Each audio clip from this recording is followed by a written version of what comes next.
오늘도 수요 예센스 예배를 사모함으로 각처에서 예배드리시는 모든 분들을 환영하고 축복합니다. 먼저 기도함으로 시작하겠습니다. 주님, 오늘도 이렇게 주님 앞에 나와 예배드리게 하여 주심 감사합니다. 우리의 삶이 감사드릴 것이 많음에도 불구하고 불평만 달고 살지는 않는지, 기도할 것이 많음에도 불구하고 기도하지 않고 있지는 않은지 저희들 돌아보는 시간이 되게 하여 주시옵소서.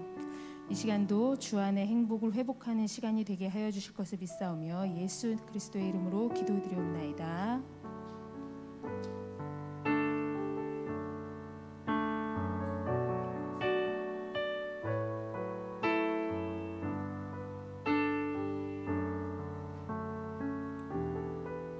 행복 찬양하시겠습니다.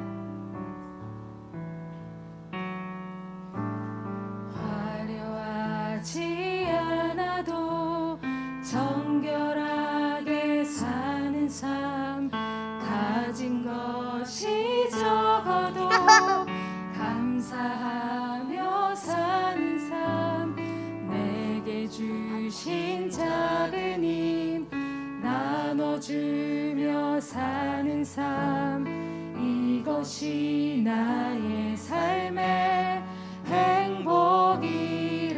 눈물 날 일 많지만 기도할 수 있는 것, 억울한 일 많으나 주를 위해 참는 것, 비록 짧은 작은 삶 주 뜻대로 사는 것, 이것이 나의 삶의 행복이라오. 이것이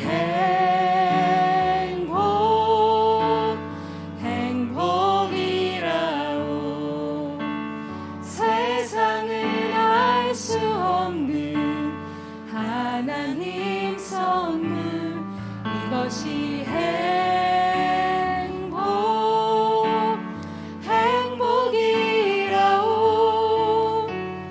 하나님의 자녀로 살아가는 것,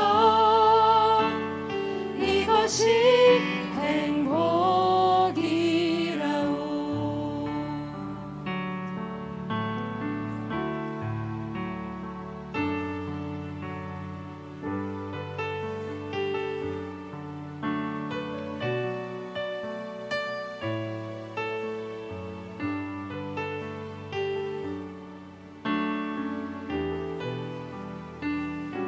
화려하지 않아도 정결하게 사는 삶, 화려하지 않아도 정결하게 사는 삶, 가진 것이 적어도 감사하며 사는 삶, 내게 주신 작은 힘 나눠주며 사는 삶, 이것이 나의 삶의 행복이라오. 눈물 날 일 많지만 기도할 수 있는 것, 억울한 일 많으나 주를 위해 참는 것, 비록 짧은 작은 삶 주 뜻대로 사는 것, 이것이 나의 삶의 행복이라오. 이것이 행복이라오.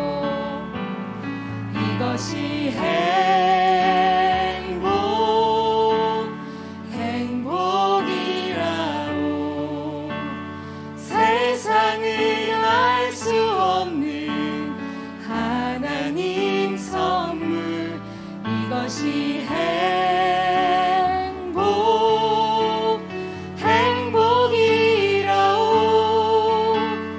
하나님의 자녀로 살아가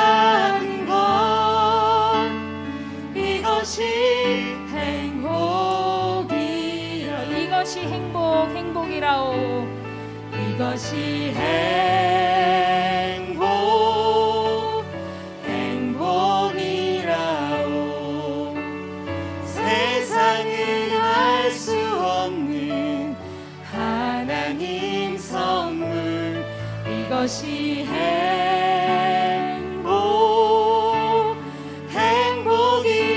행복이라오.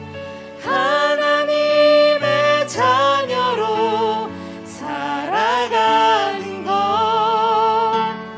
이것이 행복이라오.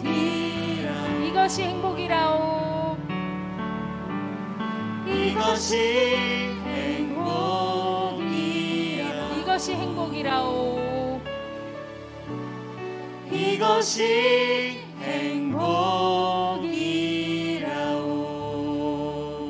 행복의 근원 되시는 주님께 감사의 박수 올려드리겠습니다.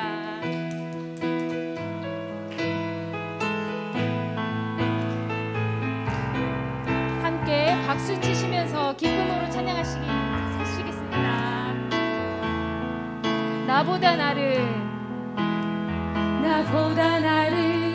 잘 아시는 주님, 내가 주를 떠나 어디로 가겠나이까. 나 어디 가든지 주의 손이 나를 인도하시며 주의 오른손이 나를 붙드시리다. 나를 창세 전부터 계획하시고 지금까지 인도하시네. 하나님이여 주의 생각이 어찌 그리 보배로우신지요. 나의 생각보다 나의 뜻보다 더 크고 놀라우신 주님. 하나님이여 나를 살피사 나의 마음에 다시오니 나를 영원한 길로 인도하소서. 나보다 나를 잘 아시는 주님, 나보다 나를 잘 아시는 주님, 내가 주를 떠나 어디로 가겠나이까. 나 어디 가든지 주의 손이 나를 인도하시며 주의 오른손이 나를 붙드시리라. 나를 창세전부터 계획하시고 지금까지 인도하시네. 하나님이여 주의 생각이 어찌 그리 보배로우신지요. 나의 생각보다 나의 뜻보다 더 크고 놀라우신 주님. 하나님이여 나를 살피사 나의 마음을 다시오니 나를 영원한 길로 인도하소서. 나를 창세전부터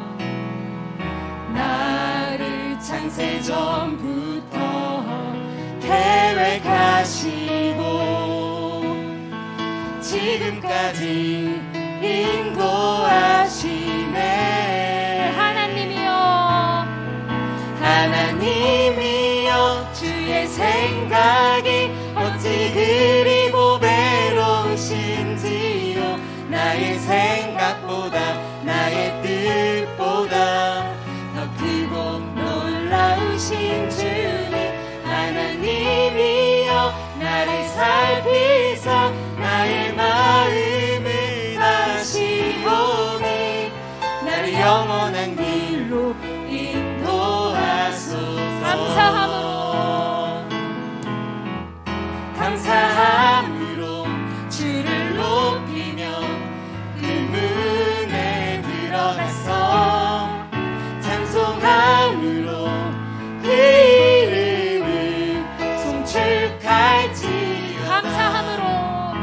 감사함으로 주를 높이며 그 문에 들어가서 찬송함으로 그 이름을 송축할지어다. 여호와를 즐거이 불러 여호와를 즐거이 불러 기쁨으로 주께 나가리. 여호와 하나님 난 주의 백성 기르시는 양이라. 여호와를 즐거이 불러 기쁨으로 주께 나가리. 여호와 하나님 난 주의 백성 기르시는 양이라. 감사함으로 주를 높이며 그 문에 들어가서 찬송함으로 그 이름을 송축할지어다.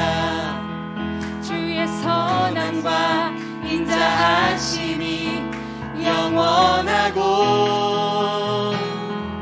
주의 성실하심이 대대에 미치리로다. 감사함으로 주를 높이며 그 문에 들어가서 찬송함으로 그 이름을 송축할지어다.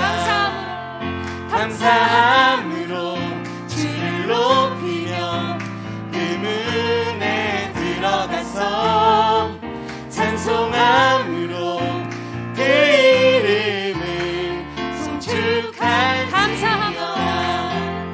감사함으로 주를 높이며 그 문에 들어가서 찬송함으로 그 이름을 송축할지어다. 한 번 더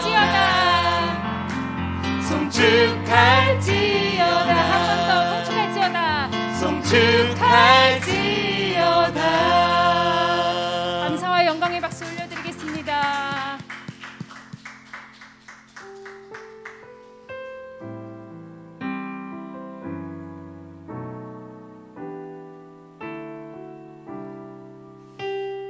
믿음과 삶 가사를 음미하시면서 가슴에 손을 얹고 같이 찬양하시겠습니다. 믿음과 삶을 살아내는 실력이 너무나 다른 내 모습을 볼 때에 이 모습도 주가 사랑하실까.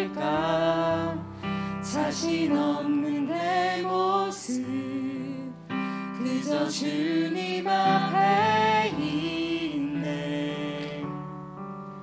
나 같은 자도 사랑하여 주시고 한 번도 나를 떠나지 않으셨네. 아픔 속에 주를 찾게 여긴 날 꾸짖지 않으시고 내 손 잡아주시네. 오직 주님 안에 두려움 없네. 고난을 통해 날 만드심을 믿네. 주님만이 내 모든 것 되시네. 주의 강한 손 날 붙드시네. 오직 주님 안에 소망이 있네.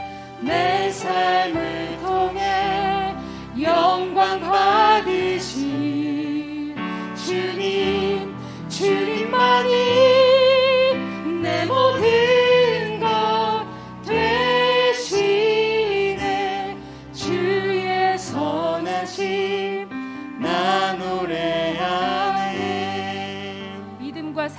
살아내는 실력이 삶을 살아내는 실력이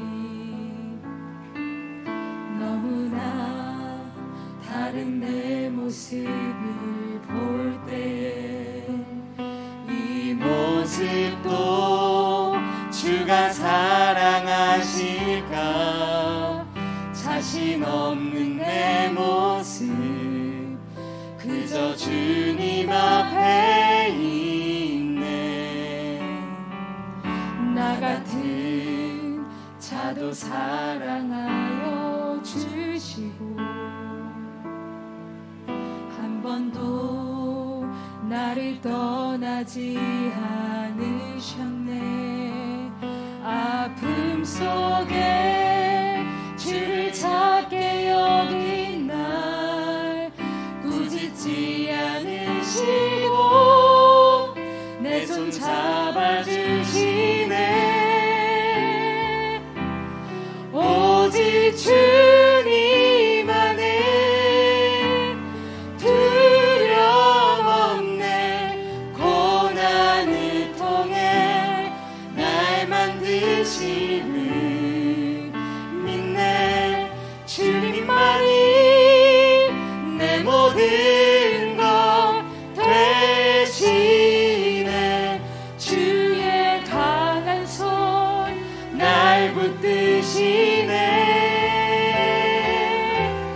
오직 주님 안에 소망 있네 내 삶을 통해 영광 받으신 주님만이 내 모든 것 되시네 주의 선하심 나 노래하네 오직 주님 안에 오직 주님 안에 두려움 없네 고난을 통해 날 만드심을 믿네 주님만이 내 모든 것 되시네 주의 강한 손 날 붙드시네 오직 주님 안에 소망 있네 내 삶을 통해 영광 받으신 주님만이 내 모든 것 되시네 주의 선하심 나 노래 목소리로 찬양하시겠습니다. 오직 주님 안에 오직 주님 안에 두려움 없네 고난을 통해 날 만드심을 믿네 주님만이 내 모든 것 되시네 주의 강한 손 날 붙드시네 오직 주님 안에 소망 있네 오직 주님 안에 소망 있네 내 삶을 통해 영광 받으신 주님만이 내 모든 것 되시네 주의 선하심 나 노래하네 주의 선하심 주의 선하심 나 노래하네 주의 선하심 주의 선하심 나 노래하네 항상 기뻐하라 쉬지 말고 기도하라 범사에 감사하라 이는 그리스도 예수 안에서 너희를 향하신 하나님의 뜻이니라 데살로니가전서 5장 16에서 18절 말씀. 이 시간 함께 기도하실 때 주님께서 말씀하신 것처럼 늘 입술의 고백으로만 끝나는 것이 아니라 우리의 삶 속에서 주님의 뜻을 이루며 살게 하여 주시길 소망하며 다 같이 함께 기도하시겠습니다. 하나님 아버지, 하겠다고 하면서 주여 아버지, 우리의 삶이 아버지 그렇지 못한 삶을 살아갈 때는 너무나도 많습니다. 내 육신을 의지하며 살아갈 때가 너무 많이 있습니다. 주여 아버지, 그럼에도 불구하고 항상 저희를 사랑하여 주시는 주님 아버지, 오직 그 주님을 기억하며 살아가게 하여 주시옵소서. 아버지, 우리를 위하여서 아버지 죽기까지 십자가에 달리시기까지 아버지 저희를 사랑하여 주신 그 주님의 사랑을 기억하게 하여 주시옵소서. 우리의 삶이 항상 주님의 뜻에 따라 살아가게 하여 주시옵소서. 나약한 저희들의 모습이지만 주여 아버지, 아버지 저희들을 끝까지 인도하시고 포기하지 않으시고 우리를 붙들어주시고 믿고 아버지 우리의 삶을 항상 주님께 아버지 맞추어 살아가게 하여 주시옵소서. 아버지 주님께서 원하시는 대로 저희들이 꿈을 살아가게 하여 주시옵소서. 성령님 우리 가운데 말씀하시는 그 은혜와 사랑과 능력이 우리 가운데 충만한 시간 되도록 하나님이 도와주시옵소서. 현장에서 가정에서 예배하는 모든 성도들에게 주님의 은혜를 부어주시고 성령의 충만함과 은혜 가운데 나아가는 귀하고 복된 시간 되도록 하나님이 역사하시고 하나님이 은혜 베풀어 주시옵소서. 나의 힘이 되신 여호와 하나님 아버지, 오직 주님만이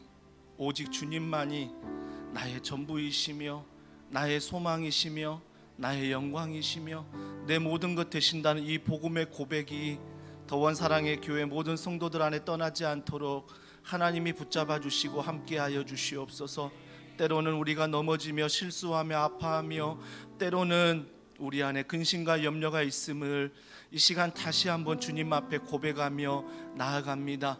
약할 때 강함 되시는 주님, 우리 가운데 말씀과 기도와 찬양을 통하여 세상을 이길 힘을 주시고 그 힘으로 말미암아 오늘도 주어진 가정과 직장과 삶에 있어서 온전히 하나님을 주인 삼아 걸어가는 귀한 더원 사랑의 교회 모든 성도들 되도록 성령께서 은혜 베풀어 주시옵소서. 오늘도 말씀하여 주시옵소서. 내 귀를 열어주시고 내 마음을 열어주시고 온전히 주의 말씀 앞에 내가 무릎 꿇는 이 시간 되도록 성령께서 함께하여 주시옵소서. 모든 걸 믿고 감사드리며 예수님의 이름으로 기도합니다.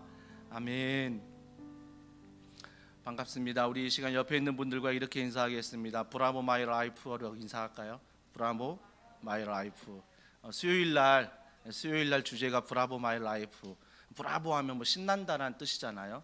신나는 나의 삶, 신나는 나의 신앙생활, 이 빌립보서 말씀을 통해서 나눠보고 있는데요. 오늘은 세 번째 시간입니다. 빌립보서 1장 12절부터 18절 말씀. 제가 가진 성경 신약 성경 318면에 나와 있습니다. 신약 성경 318면에 나와 있는 빌립보서 1장 12절부터 18절 우리 한 절씩 교독하겠습니다. 형제들아, 내가 당한 일이 도리어 복음 전파에 진전이 된 줄을 너희가 알기를 원하노라. 이러므로 나의 매임이 그리스도 안에서 모든 시위대 안과 그 밖의 모든 사람에게 나타났으니 형제 중 다수가 나의 매임으로 말미암아 주 안에서 신뢰함으로 겁없이 하나님의 말씀을 더욱 담대히 전하게 되었느니라.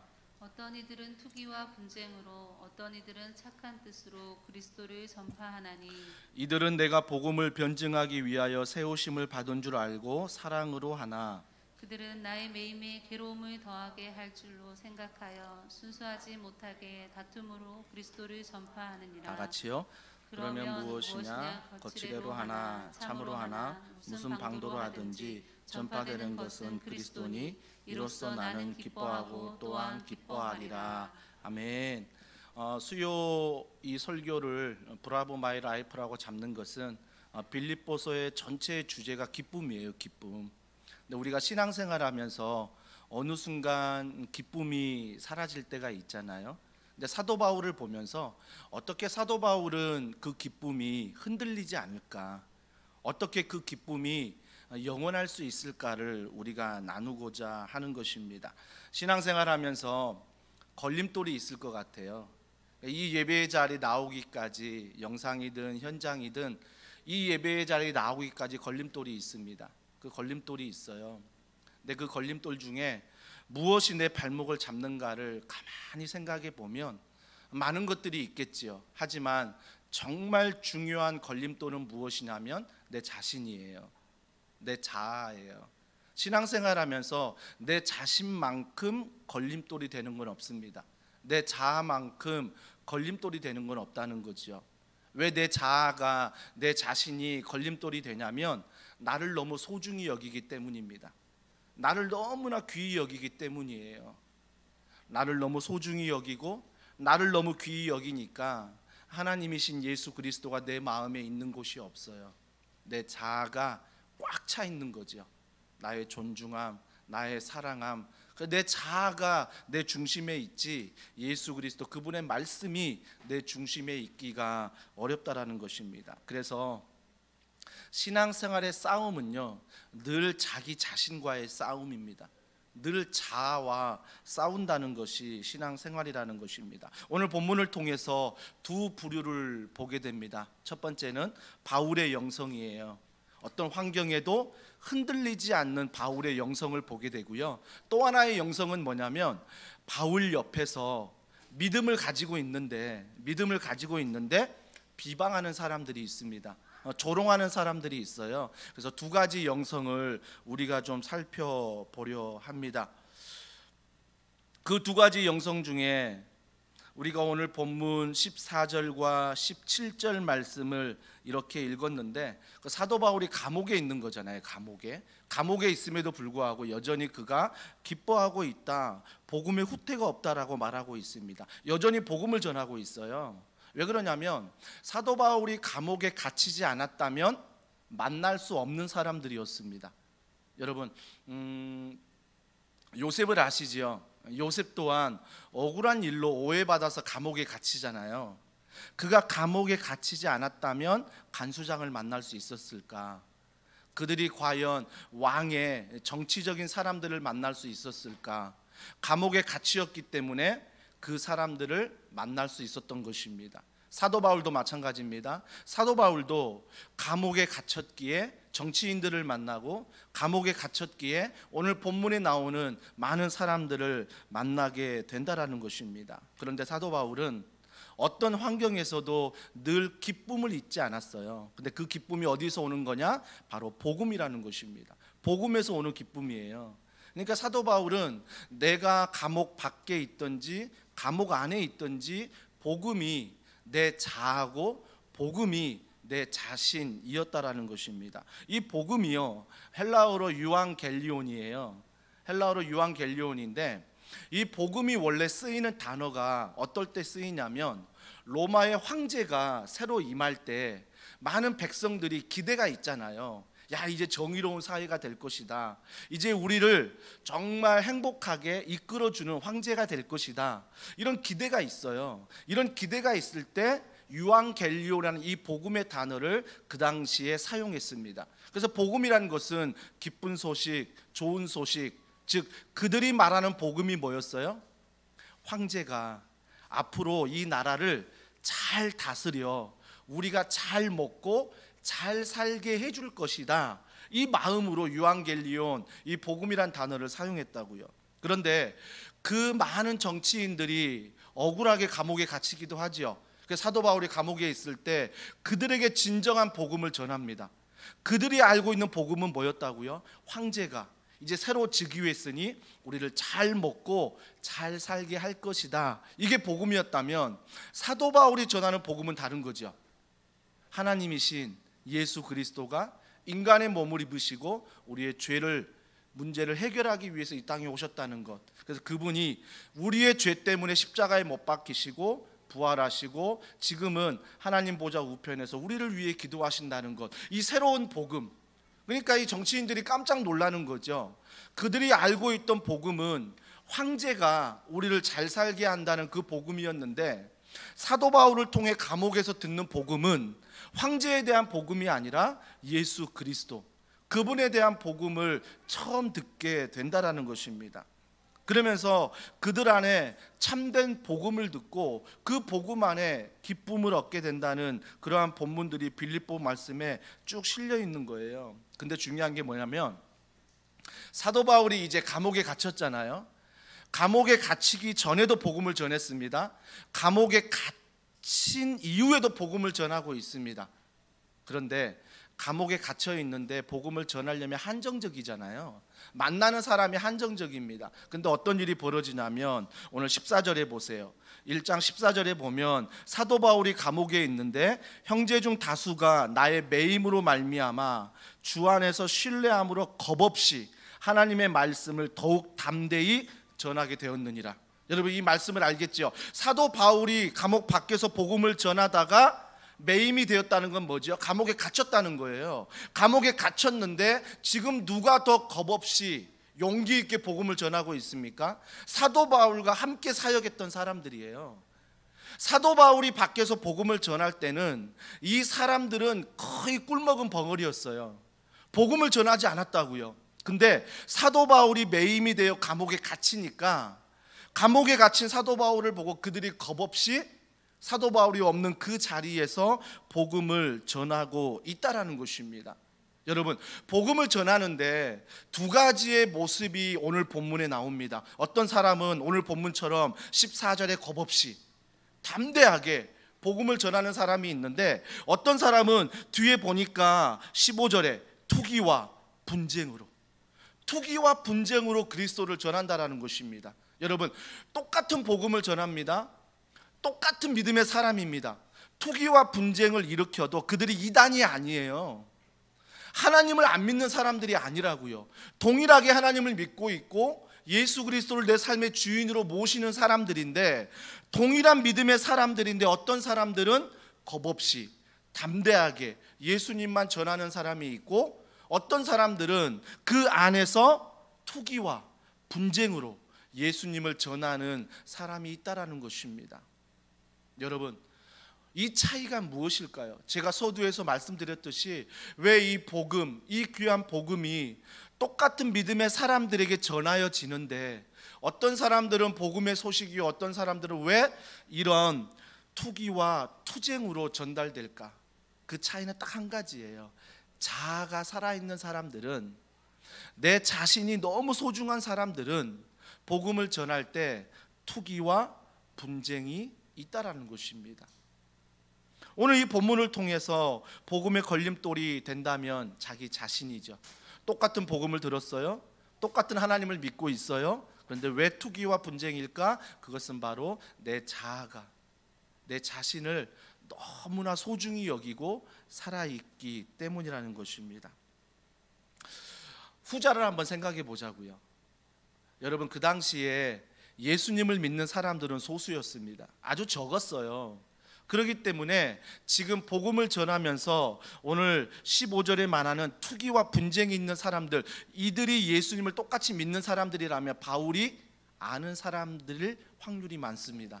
왜 그러냐면 복음의 숫자가 적었기 때문에, 예수님을 믿는 숫자가 적었기 때문에 투기와 분쟁으로 자기 자신이 살아있어서 막 전하는 사람들도 바울의 동역자인 거예요. 바울이 알았던 사람일 것입니다. 그런데 왜 그들은 복음을 전하는데, 똑같은 예수님을 믿고 똑같은 복음을 아는데 왜 이런 투기와 분쟁으로 전하게 될까? 그러면 또 한 가지 궁금한 것은 이런 투기와 분쟁으로 계속 사도 바울을 오해하게 만들거든요. 사도 바울이 감옥에 갇힌 거에 대해서 계속 충동질하거든요. 너가 어떻게 하나님의 사람인데 감옥에 있니? 너가 어떻게 하나님의 사람인데 이렇게 고난을 받을 수 있니? 똑같은 예수님을 믿는데 그 고난 앞에서 자기 자신이 살아있는 사람은 어때요? 늘 그걸 통해서 투기하고 그걸 위해서 시기하고 다툼을 일으킨다는 것입니다. 때때로 신앙생활하면서 상담을 하는 경우가 있는데요.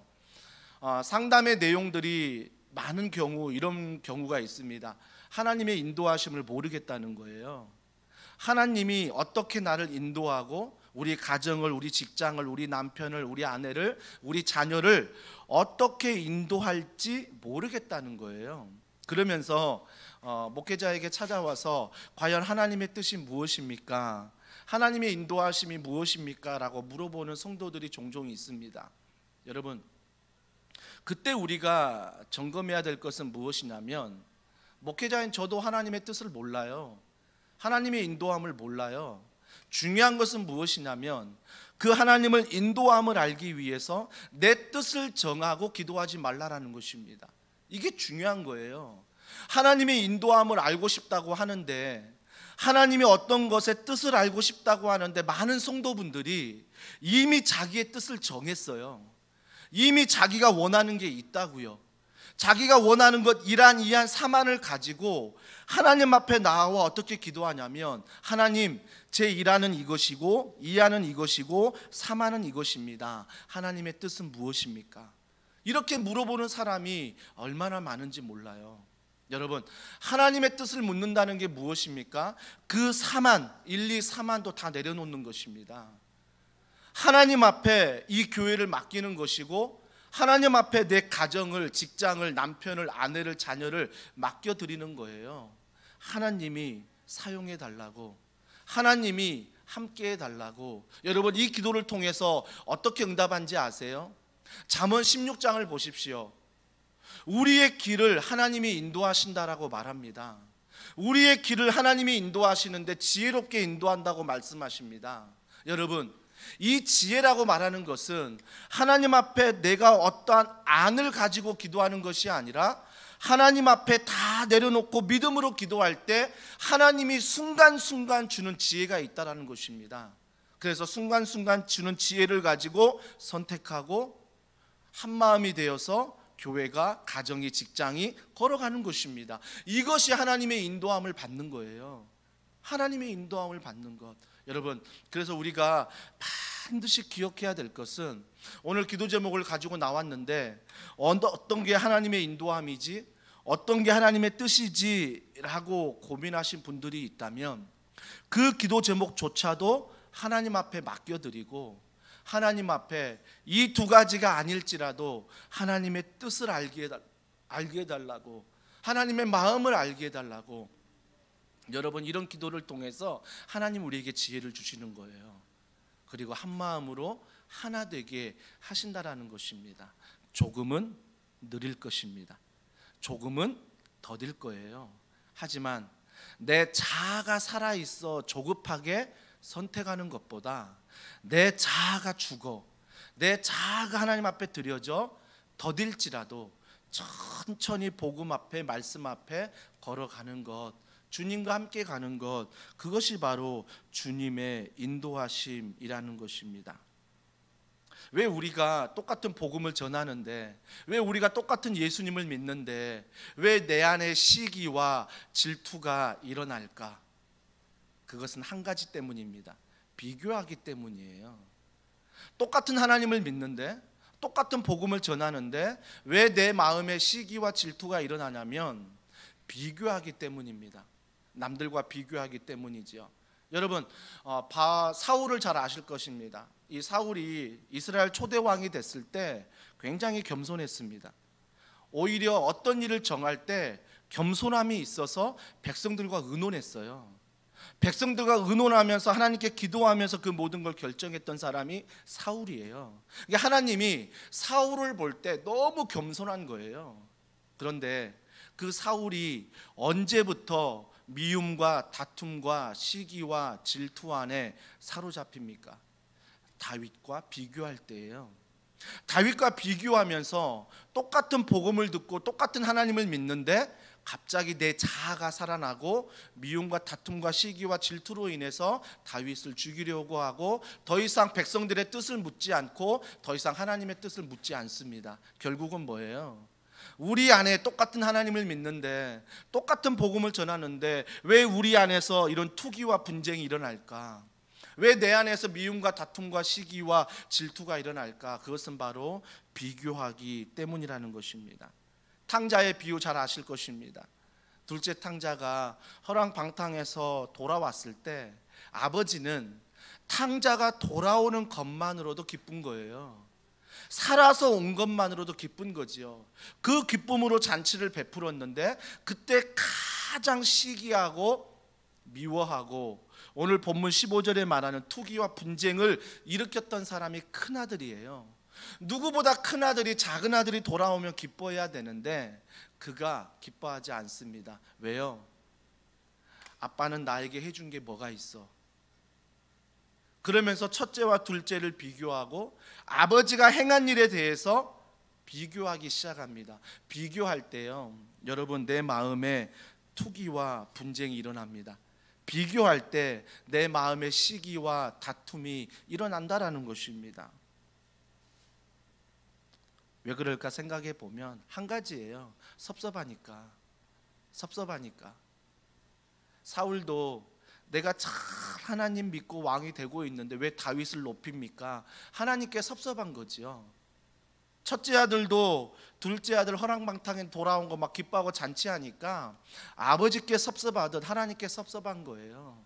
여러분, 사탄은요, 우리에게 똑같은 복음을 주고 똑같은 예수 그리스도를 믿게 하는데 똑같은 복음을 전하는 사람들이 왜 그 안에 시기와 다툼과 미움이 있냐면 내 안에 섭섭함이 있기 때문이라는 것입니다. 여러분, 이 섭섭함은요, 누구도 피해가지 않습니다. 질투도요, 누구도 피해가지 못합니다. 저 또한 질투가 많아요. 미움이 많아요. 다른 교회와 비교하고 다른 목사님과 비교하고 다른 성도들과 내 자녀를 비교하면서 얼마나 그런 비교를 좋아하는지 몰라요.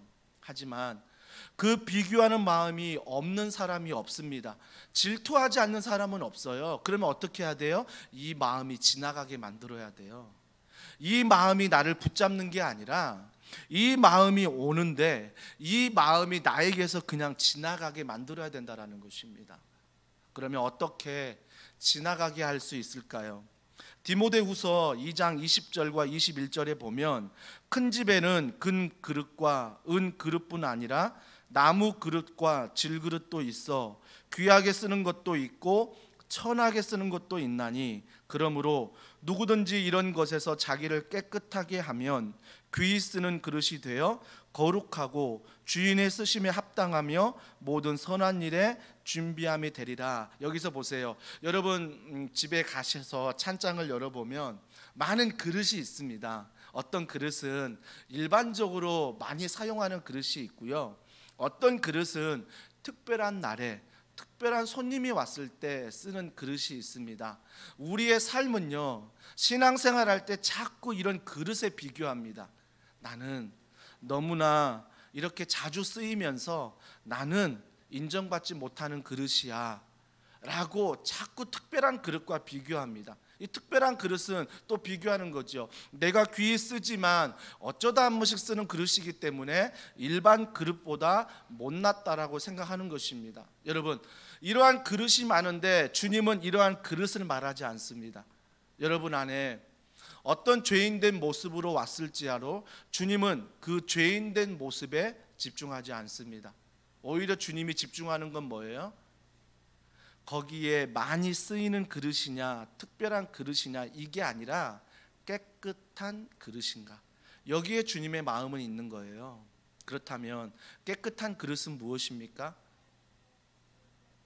팀 켈러 목사님이 한국을 방문하고요, 미국에 가서 대담을 하는데 미국에서 많은 동역자들과 대담할 때 이런 이야기를 하셨습니다. 한국 교회는 살아있다.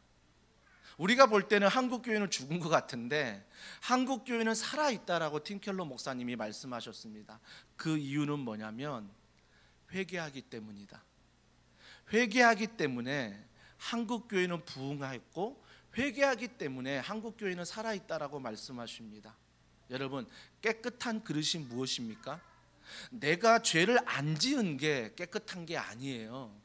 내가 도덕적이고 윤리적인 게 깨끗한 게 아니라 내가 여전히 죄인이지만 나를 구원하신 그 예수 그리스도 십자가 은혜를 기억하며 그분 앞에 내가 죄인임을 회개하는 것, 내가 회개하는 것, 이것이 바로 뭐예요? 깨끗한 그릇이다 라고 말합니다.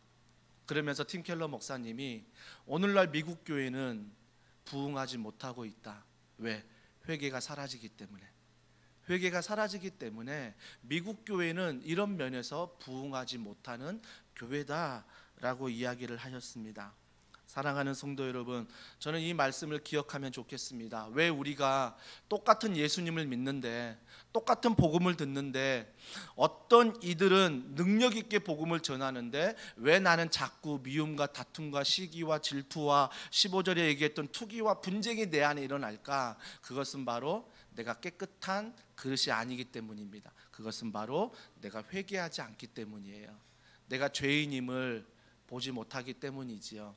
제가 오래전에 예화로 설명드렸는데, 연말이 되면 구세군이 나와서 이렇게 종을 치면서 많은 사람들에게 도움을 요청합니다. 여러분, 참 그때 모습들을 보면요, 구세군의 그 냄비에 내가 얼마의 금액을 넣을 때는 정말 순수한 마음으로 그 금액을 넣습니다. 내가 이웃을 도와줘야지, 내가 가진 것이 있기 때문에 더 나눠야지, 정말 순수한 마음인데, 재밌는 건 뭐냐면 그 순수한 마음으로 넣는 다음에 그 사람이 생각하는 자기 자신이 뭐냐면, 내가 구세군에 이런 자선 냄비에 돈을 냈으니 나는 의로운 사람이야, 나는 착한 사람이야, 나는 도덕적인 사람이야, 이런 착각 속에 빠진다라는 것입니다. 우리 신앙생활이 이런 경우가 참 많습니다. 내가 의로워졌기 때문에 더 이상 모든 것이 정죄할 수 없어. 맞습니다.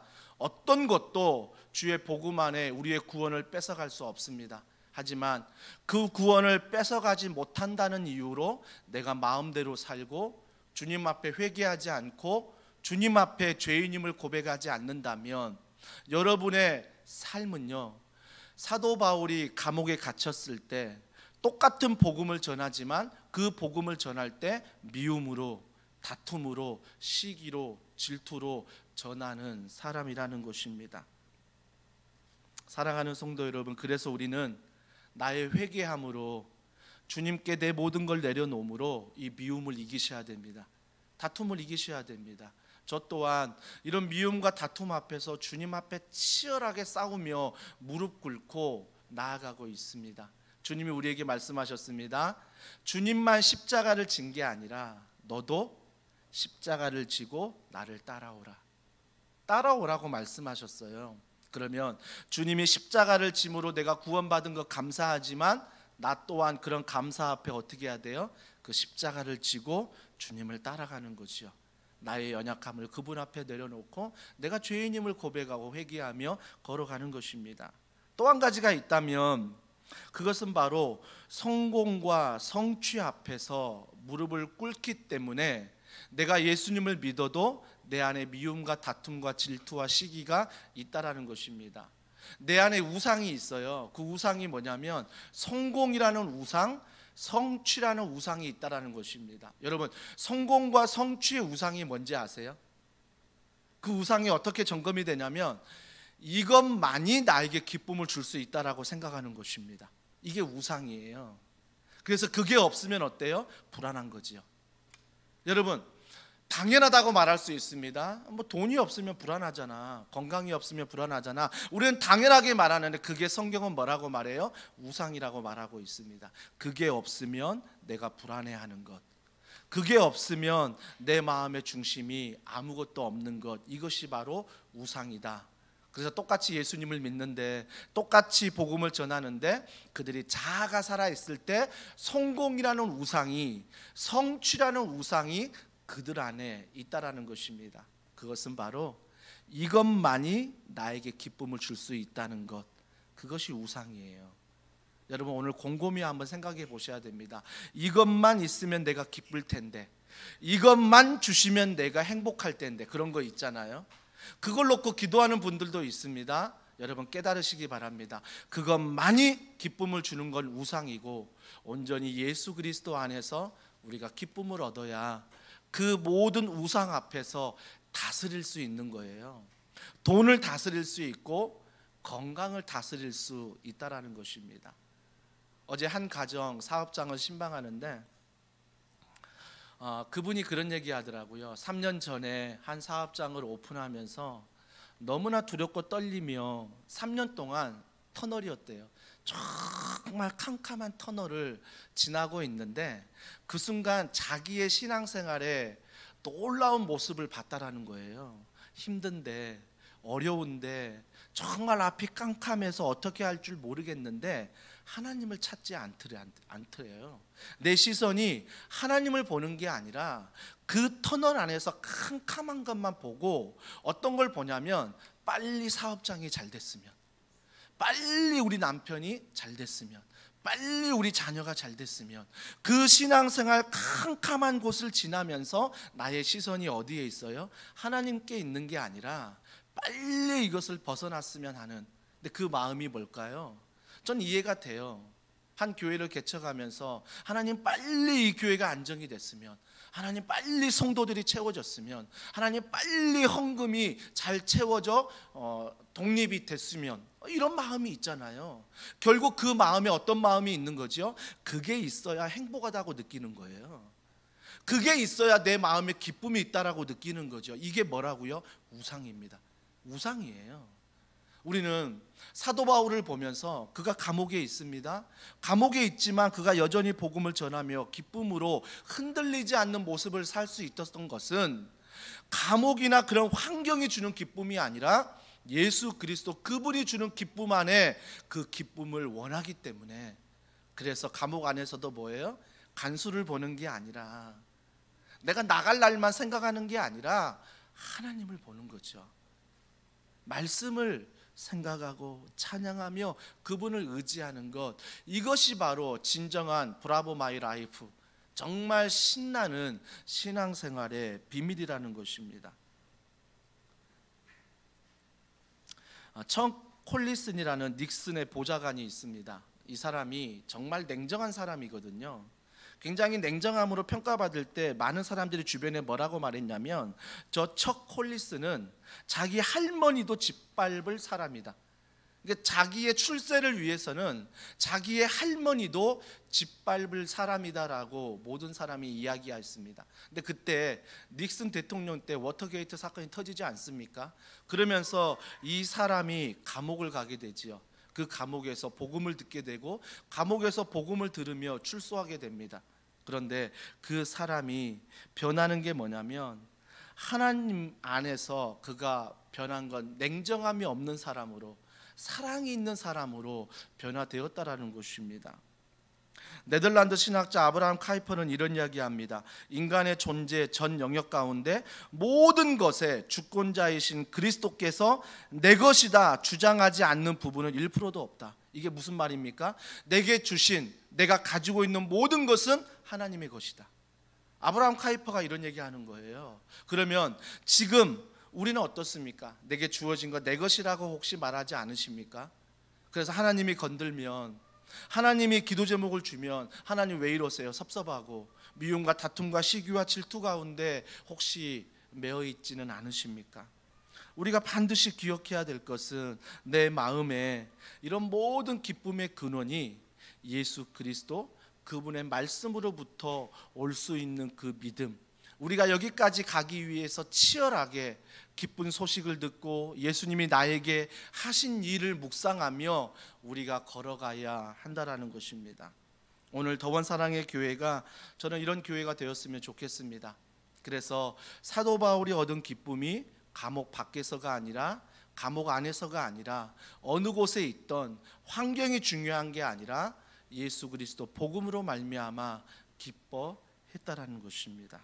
저는 이런 기쁨이 우리 더원 사랑의 교회 모든 성도분들, 특히 오늘 예배하는 가정마다, 직장마다, 오늘부터 자녀를 바라보는, 남편을 바라보는, 아내를 바라보는, 교회를 바라보는 시각이 변화되어 이 복음 안에 넉넉한 사랑을 가지고 걸어가는 귀한 은혜가 있기를 주님의 이름으로 축복합니다. 우리 이 시간 이 말씀을 기억하면서 우리가 함께 찬양하며 기도하길 원하는데요, 우리 이 시간 세상 흔들리고 사람들은 변하여도, 이게 우리의 모습이잖아요. 세상이 흔들립니까? 아니요, 내가 얼마나 흔들리는지 몰라요. 코로나19 앞에서, 돈 문제 앞에서, 자녀 문제 앞에서, 남편의 문제 앞에서, 건강의 문제 앞에서, 교회의 문제 앞에서 얼마나 내가 흔들리는지 모릅니다. 그 안에서 교회 일을 하면서도 미움과 다툼과 시기와 질투가 있는 그런 우리의 연약한 모습을 보게 됩니다.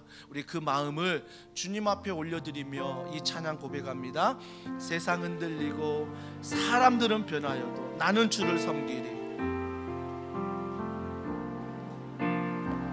세상 흔들리고 사람들은 변하여도 나는 주를 섬기리. 무엇을 믿습니까? 주님의 사랑은 영원히 변하지 않네. 나는 주를 신뢰. 한 번 더 고백합니다. 세상 흔들리고 세상 흔들리고 사람들은 변하여도 나는 주를 섬기리. 주님의 사랑은 영원히 변하지 않네. 나는 주를 신뢰. 믿음 흔들리고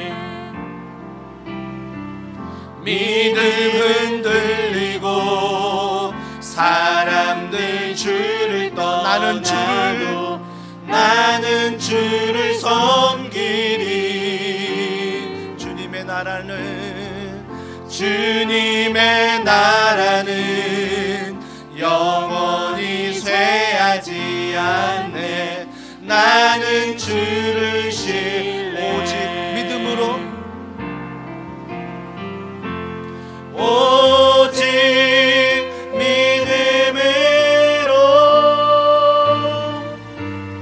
믿음으로 내가 살리라. 오직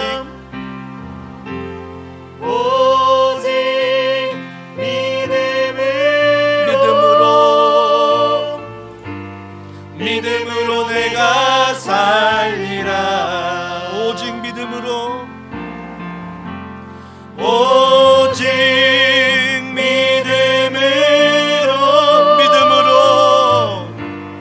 믿음으로 내가 살리라. 오직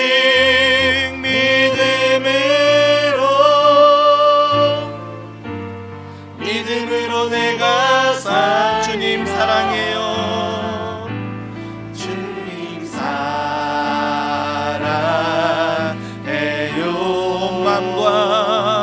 온 맘과 정성 다해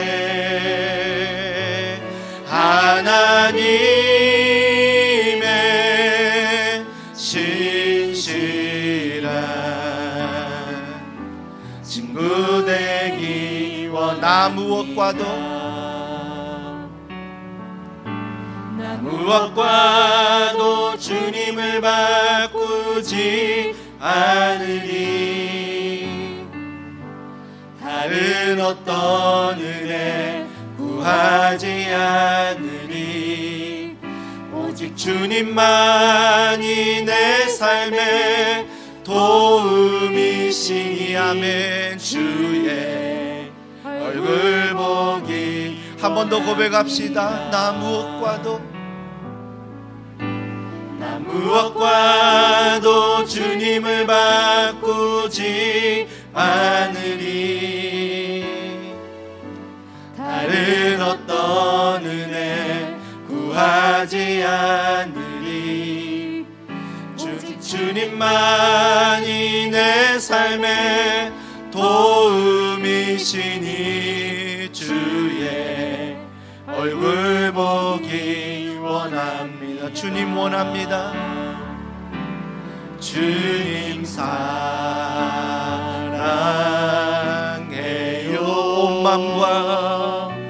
온 맘과 정성 다해 하나님의 신실. 친구 되기 원합니다. 친구 되기. 한 번 더 고백합시다. 주님 사랑해요. 주님 사랑해요.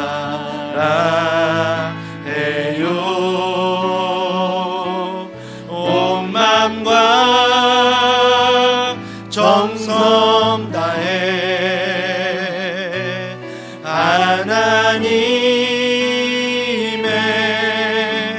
신실 제자 되기 원합니다. 제자 되기 원합니다. 하나님의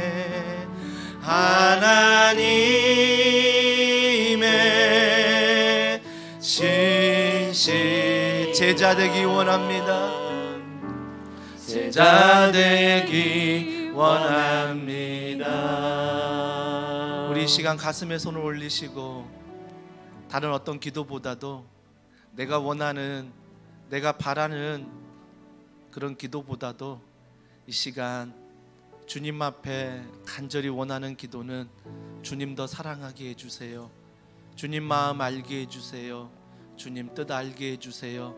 나의 우상을 버리고 회개하는 마음으로 주님 앞에 가오니 주여 나를 용서하시고 이 시간 하나님의 은혜를 부어달라고 진정한 복음, 이 나라가, 이 세상이 나에게 뭔가를 해주는 게 기쁨이 아니라 온전히 예수 그리스도 그분의 말씀 안에서 십자가 안에서 기쁨을 누리며 살아가는 놀라운 은혜를 우리가 다시 한번 회복하게 해달라고 우리 시간 간절한 마음으로 우리 주여 한번 부르짖고 기도하겠습니다.